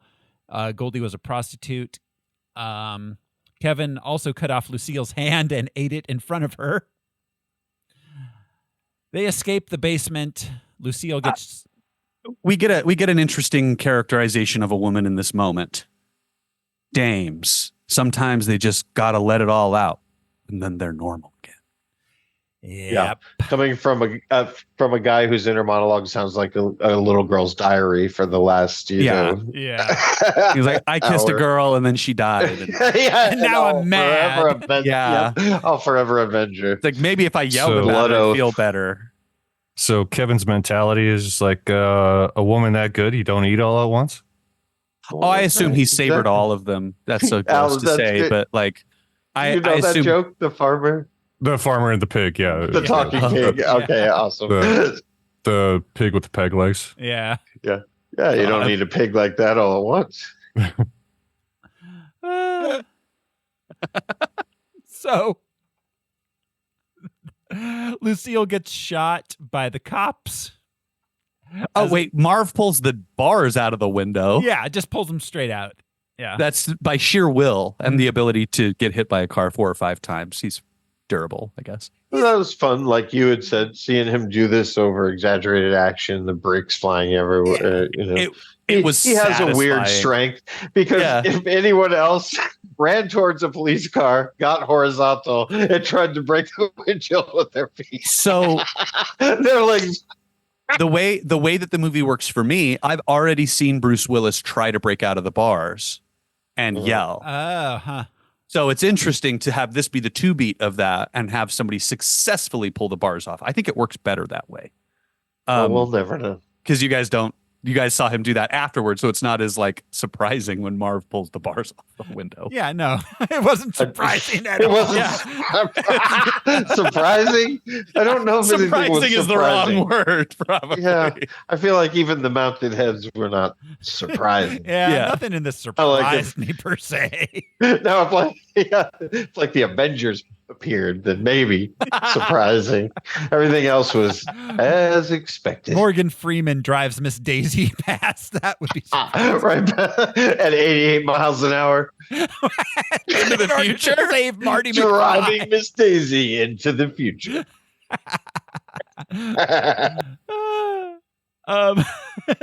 It's like we're going back, Miss Daisy. All the way back. Like it's the Libyans. Oh God. So Lucille gets shot by corrupt cops. Marv kills all the cops except for their leader, who reveals that Cardinal Rourke arranged for Goldie's murder. Marv goes to Old Town, which is Sin City's red light district run by prostitutes, to learn more about Goldie. Quaint little tourist area. Yeah. And gets captured by her twin sister, Wendy. There was a prostitute dressed as Wonder Woman. And there was a prostitute dressed as Zorro. Yeah, that too. But Wonder Woman, she even had the lasso. Okay, sure. So I don't know. Yeah, it's like it's not just every type of female you might want to hire for. It's every like cosplay option too. It's like on Hollywood Boulevard, like you could get Elmo. You want it. I'd be like, ooh, this one's dressed as Marge Simpson. Oh, look at this knockoff Iron Man costume hooker. Look, it's Gru from Despicable. All right, the Minion hooker. There are sexy Minion costumes. Josh, there are no Minion costumes that aren't sexy. That's true. The old one-eyed monster. So, her twin sister, Wendy, who I would point out, Wendy also has blonde hair. Like, they should have, I don't know. They should have gone with a theme naming of the twins. That's who hit him with the car earlier. They think that he killed Goldie, so the gang of hookers tie him up and and hit him for a while. But This is a great opening act for Band of Horses. The gang of hookers. Gang of hookers. There's a gang of hookers headed straight to town. Rally a posse. I got to hit an ATM. Sorry, that's not a Yeah. So he convinces them he didn't have anything to do with it. They trust him and free. Well, they don't free him. He frees himself. He could have done it any time. Dames can't tie up Mar. Yeah. I love that they're like, she tied knots, and there's clearly no knots tied in that rope. Well, not only that, it's like nautical rope. It's pretty thick. Yeah, You know, it's not so good for tying a not, person. not a person. No. Like tying These a are car large to a trailer. nautical knots. Yeah. Or a Cool. sail to a boat. But yeah, But you he- love that movie. But even these tough prostitutes who can take care of themselves can't take care of themselves when Marv's around. He's got that wrist. I feel like we're writing the letterbox description of this movie right now. Right. So Wendy and Marv go back to the farm where Marv captures Kevin. He knocks out Wendy so she doesn't have to see what comes next. Yeah. After saying that he would never hit, like every guy that says they wouldn't hit a woman hits a woman. If you have to say you've Yeah. never hit a woman, you're going to hit a woman. Before. It doesn't need to be said, guys. That's right. It's like Just don't do it. If somebody starts their sentence with, I don't mean to be racist, but they're about to say It's something. like some real racist shit. Yeah. So then Marv cuts off all of Kevin's limbs and lures wolves there to eat him alive. Oh, that's the dog Oh, That's the the dogs. dog. Yeah. Okay. This No, his one That he- dog that he punched out. That's right. that he punched out. That He's he like, sorry fought about her. that. Like boxers who buy each other steak dinner afterwards. You know, just- this happens so early in both versions of this movie. Yeah. Yeah. Like, I really expected Kevin to be around for most of it. yeah, Kevin's usually a loyal friend, He usually doesn't leave halfway through the show. No, usually you got Kevin for life. You pay for Kevin, you get a full Kevin service. You know what I'm saying? I don't want to You- have Kevin. you can count on Kevin. I mean, He's I not guess- intimidating, but you can count on him. He's a good Yeah. guy. You'll scratch your back, that's for sure. Kevin, hey, I Kevin. just mean Kevin's. No, Kevin's 38, but he'll still help you move for pizza. That's how good of a guy he is. That's how cool Kevin is. Yeah, Kevin. So Marv goes to confront Cardinal Rourke, who confesses his part in the murders. Kevin was his ward. They liked to eat prostitutes together. He had the voice of an Their angel? thing. That's what he says. Yeah. He is often called the songbird of his generation. Yeah. I really wanted to hear him talk after hearing him Yeah. say he had the voice of an angel. You'll never hear it. He only spoke to me. And I'm thinking it's like, I almost called him Orlando Bloom, Elijah Wood talk. And what voice would Elijah Bloom do for the voice of an angel? I know it doesn't matter, but I'm just like curious. Is he going to be like, oh, it's me. I'm Kevin. Hi. Because they do a bunch of bath salts and then they eat hookers. And so, yeah, he thinks she's talking to him. He thinks he's talking to God, but it's the meth. He's all, man, you could be a singer, man. You got it, bro. That was beautiful. So Marv kills. They eat. It's their special thing. We eat hookers together. It's our Friday. It's a standing date. Anyways, Marv tortures and kills the cardinal, then gets the cops or guards show up and he gets shot and captured. He gets nursed back to health. The cops threaten to kill his mother to get him to confess to killing Rourke and Kevin and the victims. This is the second character that we've seen in this movie get shot. God, maybe it didn't happen already for you guys. I don't know. Get shot and go, oh, I wish they hadn't saved me. Yeah, we haven't seen Bruce Willis do that Yeah, yet Marv says that in too. the Yeah. theatrical cut. But it's just weird to have that happen twice. And it's, if I had a nickel for every time, I wouldn't be rich. It's but because there I were have two nickels, and that's weird. It's because there were 3 characters in this movie. Tough as nails, good guy with a heart of gold. Tough as nails, lady with a heart of gold, and evil bad guy. Oh, no, you're forgetting about the other tough as nails guy with the heart of gold, too. That's right. There's at least 3 of them. That's what I'm saying. All 3 of those dudes were the same character. Same character. Dwight, Hartigan, and Marv, same guy. Same guy with same mentality. Mm-hmm. When Miller was writing this, he couldn't decide on one story to write, so he just kept writing more stories. He's like, he didn't write this. That's what he wrote it already. That's what I mean, though. Comic book, and they storyboarded his comic book. But like in the 80s, these are separate. He was like, I should maybe if I rewrite it this way, maybe if he's a cop this time instead. No, maybe if he's just like an old guy who was old and misunderstood. Yeah, maybe he's a cool guy this time. Hard-boiled yeah, detective series. Yeah, yeah. No, every time it's just the most cartoonish version of Bogey or Nicholson in right, the Sam Spade, the Marlowe. Yes, yeah. So like you said, Key Largo. Yeah. United. Yeah, exactly. So Marv gets sentenced to death. Wendy visits him on death row and thanks him for avenging her sister. He then eventually gets electrocuted. That takes a while. It didn't take the first time. No. When he's describing the whole process of getting to the execution, I love this in movies. The last steps to an execution. But when they shave his head, he looks just like Ryan Reynolds as Deadpool. He looks like a bigger version of Ryan Reynolds. Yeah, as Deadpool. he does, doesn't he? The face makeup without the bandages, it just immediately, I was like, oh, weird. It looks like he had cancer all over his body.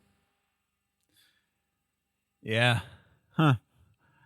We cut to a man banging on an apartment door. We're in Shelley's apartment. She's getting harassed by her abusive ex-boyfriend, Jackie Boy. Her new boyfriend, and I use that term loosely because we find out later that he's also Rosario Dawson's boyfriend. Play gonna play, Yeah. Dwight. But Frankie Boy makes a point to say to his goons that he doesn't hit broads, and then also that some of his best friends. Yes, that's it. Some of his best friends are black. Like he has to qualify that he's not racist. Yeah, because she's taunting him, saying that all 5 starters from the local basketball team are in there. Yeah, there's like an African orgy or something. Love fest. This is the closest we get to satire, I think, is with Jackie Boy, and it is not satire at all. No, but like being kind of self-aware about corruption and I don't know. It's the closest. It doesn't get there, but yeah, he's just a villain, but it is the closest. So her new boyfriend Dwight is in the bedroom while Jackie Boy and his thugs try to get into the apartment. Dwight hides in the shower. Jackie and the boys come in. He hits her. Goes to the bathroom. Dwight violently warns him to leave her alone, puts his face in the toilet, and Dwight's narrating at this point. This is one of my favorite shots in the movie, is him in the shower from above the bathroom. Benicio del Toro taking a piss. It's just such a weird shot in this movie that feels like we're on a soundstage. Yeah. And I love that. It didn't take me out of the movie, but it just took me like a single slice above it. It was weird. No, there's some visually interesting things that are done here, but it does not make the movie worth watching. Sadly, they don't last more than a moment. Yeah. Jackie Boy leaves. Dwight goes out on the ledge. Jackie Boy and his cronies drunkenly drive away towards Old Town. Dwight follows as he jumps off the ledge of the building. Shelley yells something at him, but he doesn't hear her. I wish there was more of this in the movie because this is such a great thing to set up because it doesn't happen for another 5 minutes. Mm-hmm. You know? You saw a longer version of this shit than us, and you still wish there was more. Well, no. I just mean there were more elements like setting a thing up that then is revealed later because there's none of that. Everything we're just sort of shown all the stuff in the movie. It's just there in the frame. Yeah. But this is the one time where we get told a thing and we think, stop. Okay. And it seems I weird didn't when even it think comes that back. much. I didn't even realize she really said anything coherent. I never thought about that. It's one of the few things I remembered from this movie. I thought it was just like, don't go. He's going to hurt you. Yeah. When he grabbed the wallet, I was like, oh shit, that's right. She yelled at him. It's a cop. I remembered that from 20 years ago, which is crazy to think that like that story beat clicked in my brain. The only thing I remembered about this movie were the prostitute heads. Upstate. And like that Elijah Wood was the guy. The stare from Elijah Wood. Just yeah.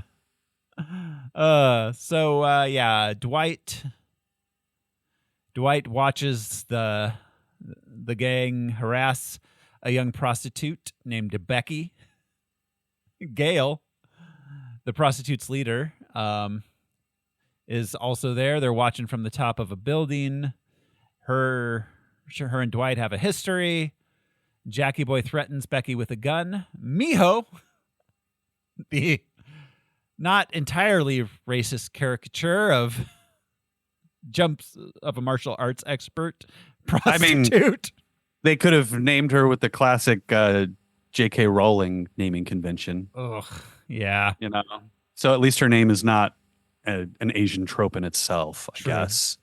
She kills Jackie Boy and his friends. Production note: those were the same swords used by used in Kill Bill during the scene in versus the 88? The 88, yeah. Oh, I love that scene so much. That's how you do violence, ladies and gentlemen. Yeah. Yes, a very stylized movie that involves a lot of cartoonish violence that was pretty recently made compared to this film. Like, it's shocking how much better Kill Bill is than this movie. And with cartoon violence. Yeah. You know, and this has cartoon violence, but it is like realistic cartoon violence in its own weird way, you know? Writing. Yeah. Yeah. Yeah. One had writing. Yeah. Quentin Tarantino.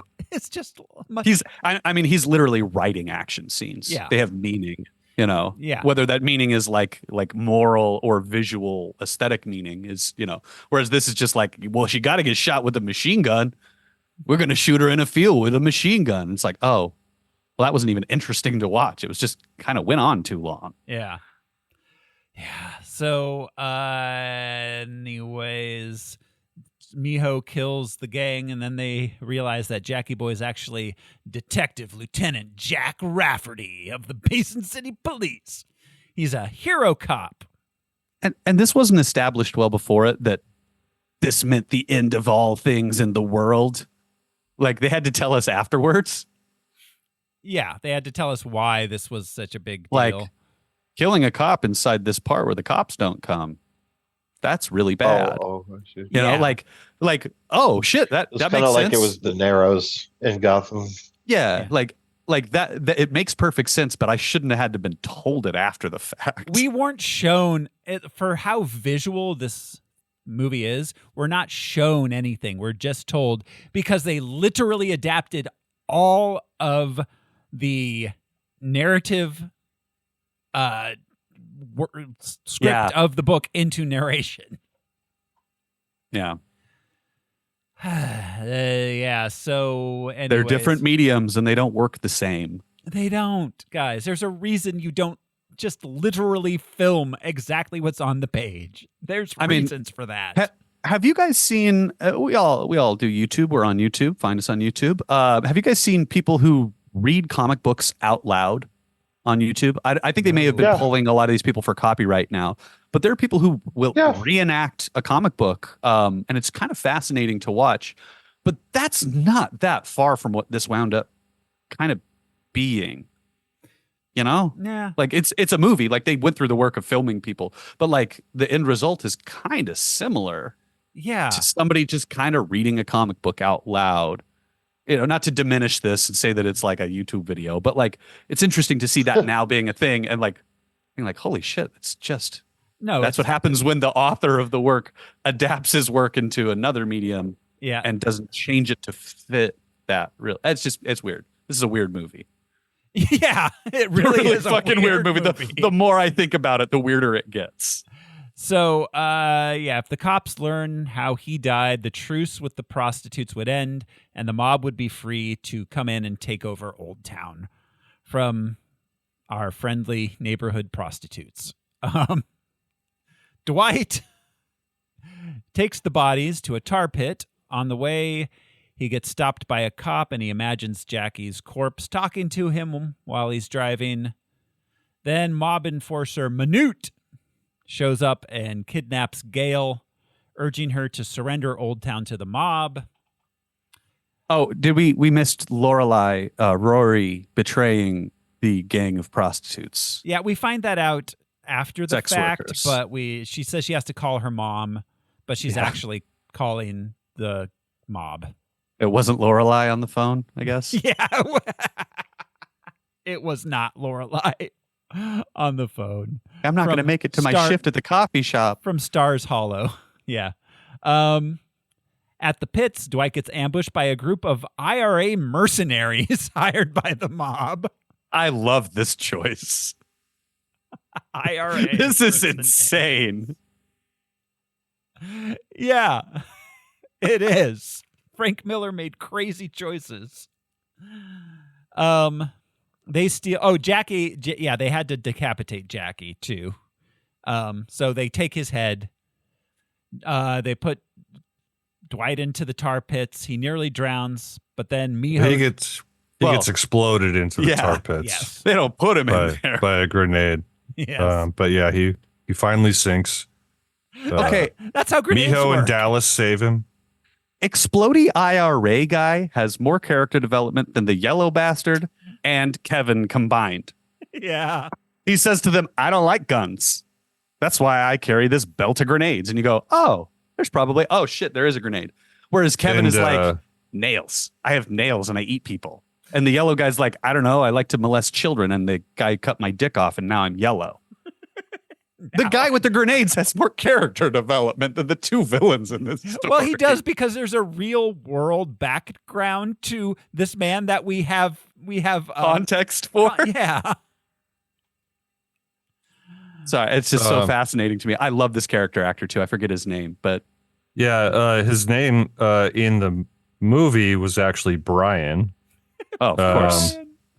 But he was, I'm trying to find it right now. He was in Sons of Anarchy. Chips. Yeah, it was Chips in Sons of Anarchy. Tommy Flanagan. Yeah. Yeah. He's in Westworld also. He was in Gladiator. Yeah. He was a thug in some comic book movie we did. I'm certain of it. Maybe one of the he was in Guardians. That's right. He's in the what's it called crew? One of them. He was Ravagers. He was a thug in Face Off. Oh, he's the Ravager that backs the captain and that backs Yondu and gets spaced. Yeah. Oh, right. He's a That's Ravager. Right. God yeah. damn it. He's one of Yondu's like loyal guys in Guardians 2. Yeah. Yes, he is. Not a lackey of Taserface. No. He also plays Tom the Knife in an episode of Gotham.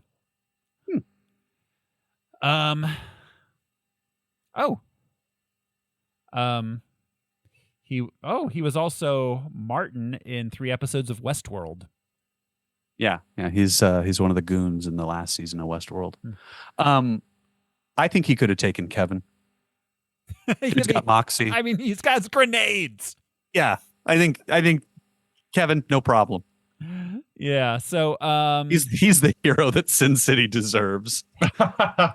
So they take his head. Kevin. And so anyways, they chase the IRA guys down. They kill most of them. Brian goes into the sewer with Jackie Boy's head, and Dwight and Miho kill him and take the head back to Old Town. Meanwhile, we learn that Becky, threatened with the death of her mother, was the one who betrayed the prostitutes to Manute. Oh my God, this fucking movie. Manute prepares the mob's invasion of Old Town. But Dwight calls and sets up a trade for Jackie Boy's head for Gail's freedom. But they actually stuff the head full of explosives. Dwight detonates it after he throws it to Manute, destroying the evidence along with a bunch of the mob, and then the other prostitutes gun down the rest of the mob, while Becky, who is injured, escapes from the fight. So this is the most satisfying ending, I think, because this is how the movie ended for me. Really? Yeah, this is how the movie ended for me. Was with the end of this sequence. Wow. Yeah. Whereas now in the whole theatrical cut, my Valkyrie. The Valkyrie thing is sorry. This is how the movie ends instead of having all this other stuff tacked on afterwards. It's weird. Yeah, Right. there's just a lot. we have the entire second half of Hardigan's story to go through. Yeah, and in my brain, it's already over. Yeah. I'm sorry. Yeah. No, but you watched more. You had more. How is it half an hour longer? I don't know. It's not fair. I'm an idiot. It's my fault. Now in the theatrical cut, we cut back to Hardigan, who's recovering in a hospital after being shot at the beginning of the movie. Senator Rourke informs him that Junior's in a coma. The Rourke legacy is dead. Hardigan will be framed for Junior's crimes if he tells anyone the truth. His family will die. A grateful Nancy visits him in the hospital and promises to write him every week, but disguise her identity so they won't know who's sending him the letters. Hardigan goes to jail. He refuses to confess. He receives his weekly letters from Nancy for 8 years. Then the letters stop, and he receives a severed finger instead. Believing It's a clever villain ruse, I Sure. guess. Yeah. Why not? Believing they discovered who Nancy was. It's in the Big Lebowski. Yeah. Yeah, I You mean, need a finger? I can get you a finger. it's half Well, the Joker With we want you to- fingernail polish. I want to be locked up, and half Big Lebowski. Here's my finger. It's the nihilist chick's toe. It's Yeah. not bunnies. Yeah, exactly. So yeah, The believing nihilist chick is Amy Mann, but yeah. Anyway. yeah. Believing they discovered who Nancy was, Hardigan confesses to the charges. Oh, they also cure his heart condition. Which that's not how heart conditions work. They merely melted his cold heart. Yeah, that's right. If your heart It turns out they put it on a time release. yeah, exactly. So he gets paroled after confessing because that's Like immediately. yeah. Yeah, that's how it works. All you have to do is say you did it. Oh, okay. Time served. All right, good for you. Yeah. He gets picked up by Bob, his old partner, who drives him home. Did he kill Bob in the car? Like, it was weird. No, he didn't kill Bob. All right. No, I guess he's above revenge. They did a whole water under the bridge thing. I guess. Well, no, Bob kept saying that, but Bruce Willis was looking like he wasn't buying it. He I don't know. did come around. He did say it once himself at the end of that scene. But but he said it in that Bruce Willis way. Like, I don't believe him. I think he's really going to kill Bob. Like, context and tone means things besides the actual words he says. I think he might kill him later. Okay. I don't think he's a priority right now. So he decides to search for an adult Nancy, but he doesn't know he's being followed by the Yellow Man. He eventually The most conspicuous guy in Sin City. he's the only one who Yeah. has color. Yeah. Yeah.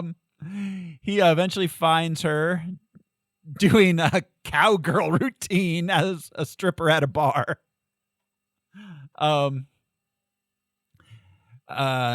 Production. And we find out that even though it's 8 years after the original scene, it's still prior to the hard goodbye with Marv, because Marv's still in the bar. Yes, and it is also prior to the whole prostitute thing with Brittany Mhm. Murphy and Lorelai. Yeah. So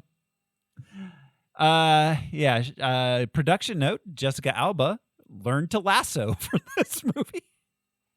She's Jesus actually doing a really Christ. good job of it. I was impressed. I remember trying that as a kid, that being a challenge. Oh my God! When we went to high school, there was a group of ranch kids that would stand on a portion of the lawn and just practice their lassos. Yeah. their lassos in the brightest pink and The blue 4-H shirts. kids.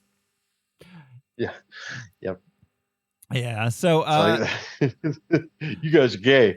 Like, you're wearing a turquoise and pink diamond patterned cowboy. You have a lasso. Like, let me tell you a Look like little you're bit in about Village People. the history of cowboys also.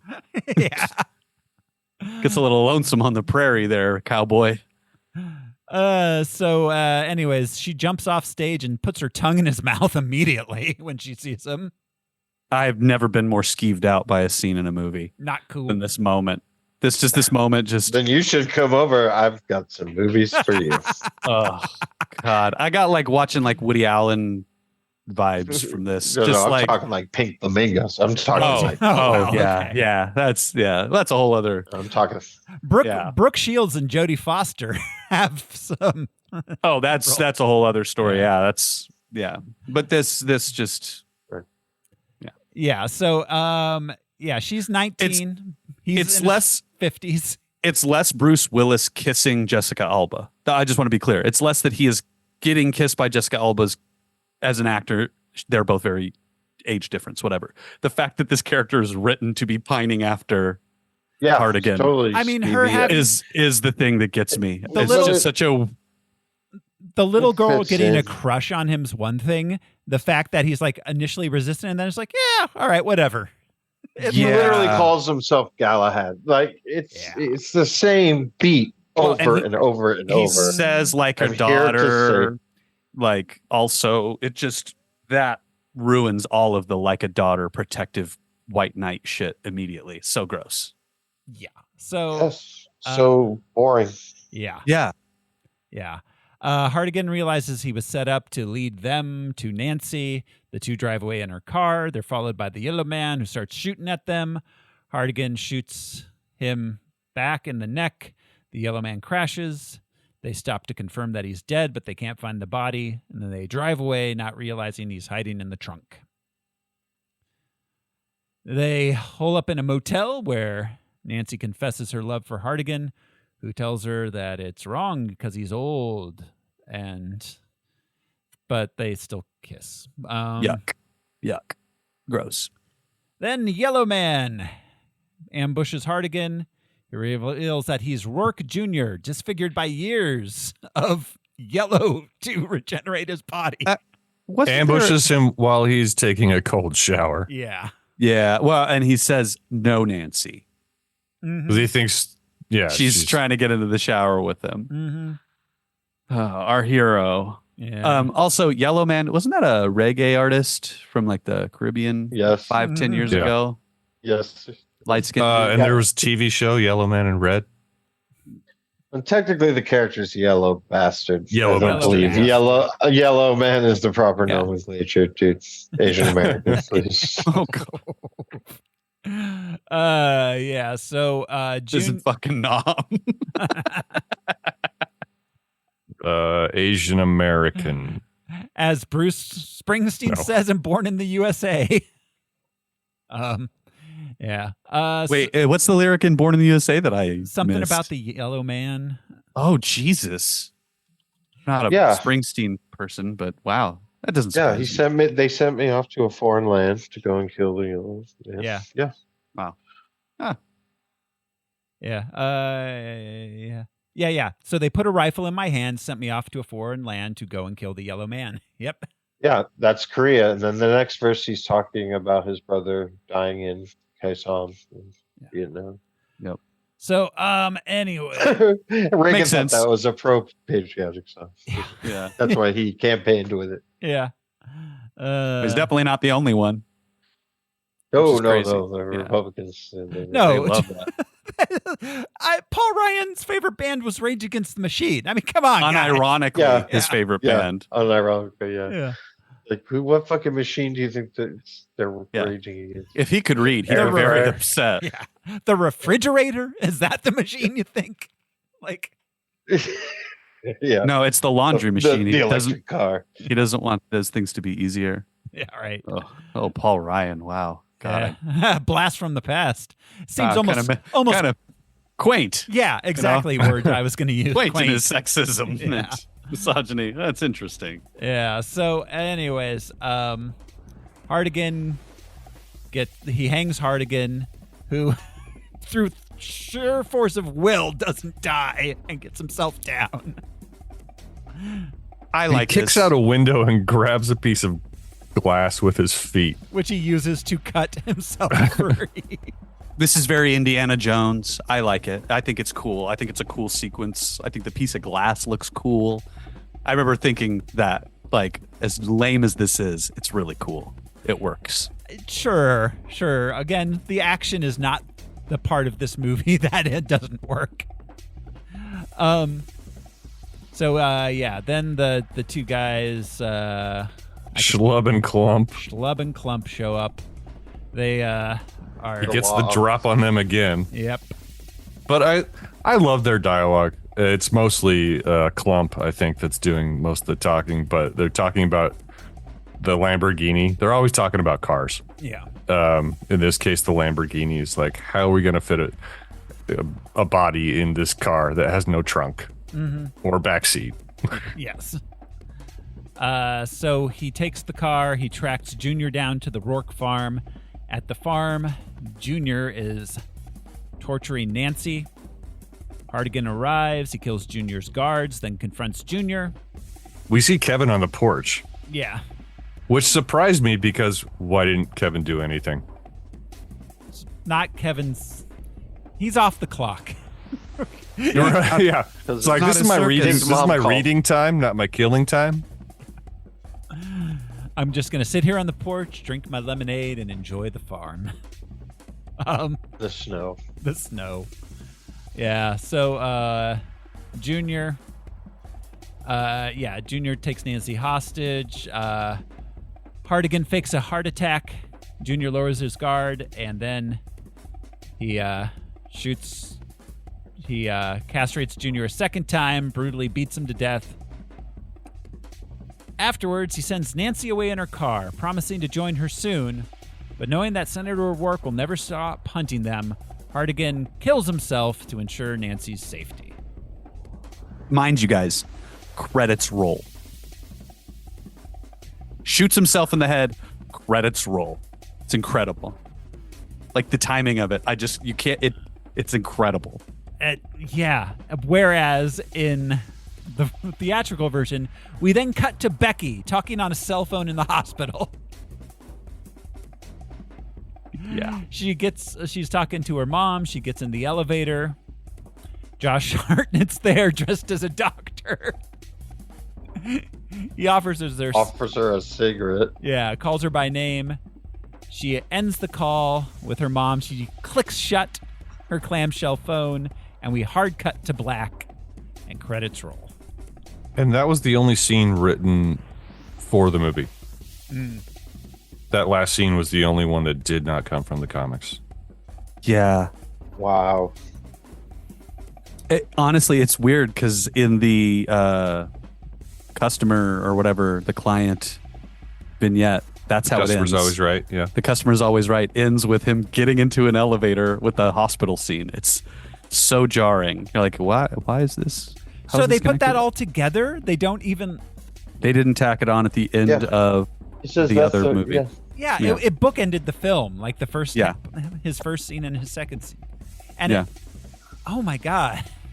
Yeah. Instead, it was in the middle of this I don't series of vignettes. I don't understand the recutting of it. Yeah. That It makes, should have been 2 vignettes at the end.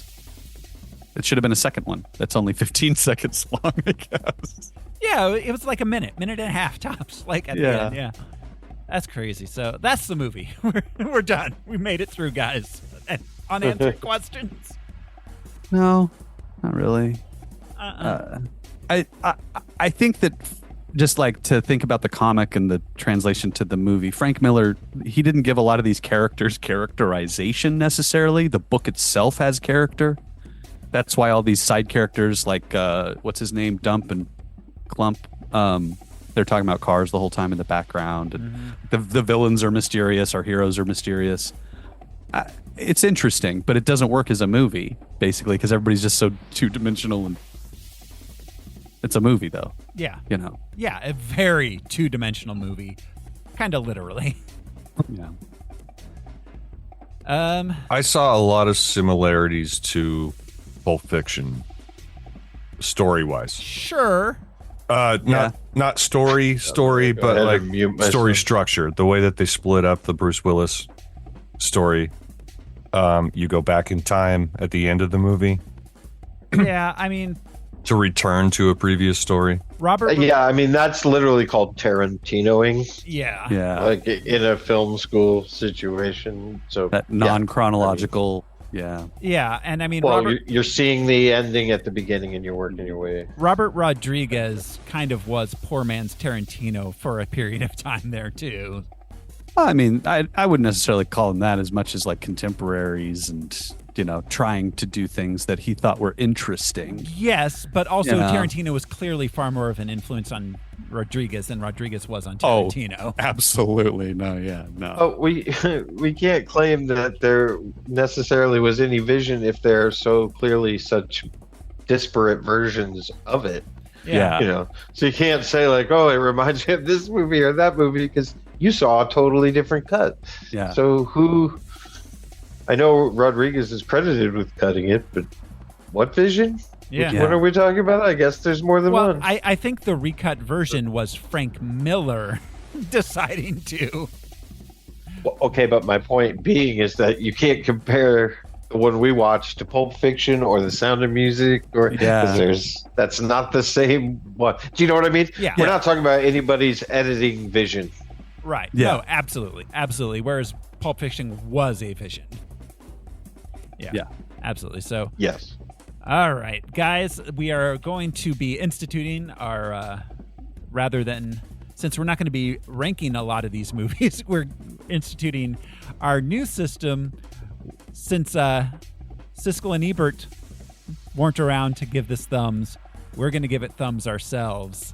So, we'll go around our virtual table. Josh, thumbs What? up or down? On this movie? Yeah. That was a dumb question to ask, I suppose. You know, I think that it did accomplish a lot of the things that it set out to accomplish, but I don't necessarily think the end result was all that entertaining anyways, in spite of them succeeding. So I've got to go down. Josh? It's somewhat reluctant. It's not like a burn, but yeah, it's down. Yeah. I mean, Brian? Honestly, not to be contrarian, it's a movie that if a thumb is you should watch this movie, my thumb is up. You should watch this movie. It's not great, but this is a movie that is cool to see because it's different. It's just a thing to watch. It's not great. Yeah, it's different. Yeah, but it for that and reason if you alone, haven't seen it, it's a cool. I'll never see it again. It's a cool idea of adapting a comic book into a different visual medium. But other than that, bad movie. But again, not adapting. I hate to split hairs, but it's a good example of a direct translation. It's translation. As if someone drew a storyboard and then took the camera and shot that storyboard. Yeah. Literally shot that, not acted it out. But anyways, not to split hairs, dude. No, you're right though. It is not an adaptation. It's like Deadpool is an adaptation that's really well done. This is It's almost like the Van Zandt Psycho that we talked about not that long ago. Like it was an experiment of, can I do this exactly the way I did this? Yeah. Yeah.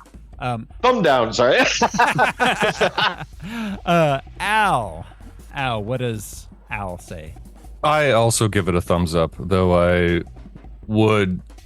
haven't seen Brian's version, but I would probably recommend not Brian's version. The Not Brian cut. not the Brian cut. Don't watch it. Don't watch Does the not Brian. improve the movie at all. Professor X shows up at the end.